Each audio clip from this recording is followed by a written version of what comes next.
Në qifti të Kalabris, një ditë e parruar bashkimi mes gjuhës dhe kulturës, Katundi Arbresh, qifti, qivita, në zemër të Kalabris mirëpriti me ngrohtësi dhe krenari nxënësit, mësuesit dhe prindit të shkollës shqipe nga Zvicra. Grupi i nxënësve dhe mësuesve të shkollës shqipe në Zvicër, takimin e zhvilluan në Katundin qiftit Kalabris, aty ku pas kaq shumë vitesh gjuha dhe kultura arbreshe janë ruajtur me përkushtime të dashuri, atmosferë më së entuziaste nga programi i përbashkët i nxënësve shqiptar nga Zvicra dhe atyre arbresh në qifti Civitat Kalabris.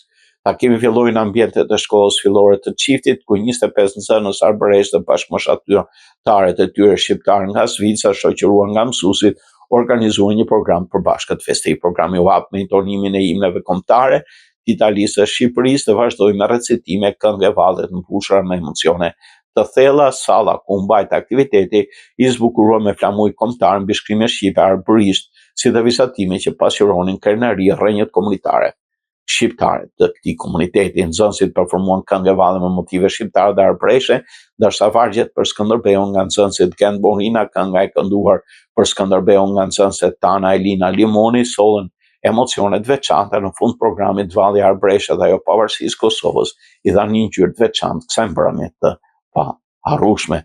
Të pranishmit vizituan shtëpitë amorfe, rrugët tradicionale dhe muzeun etnografik, aty ku i priti profesori Dimetrio Emanuele, i cili u dhuroi pjesëmarrje revistën kulturore Katundi In.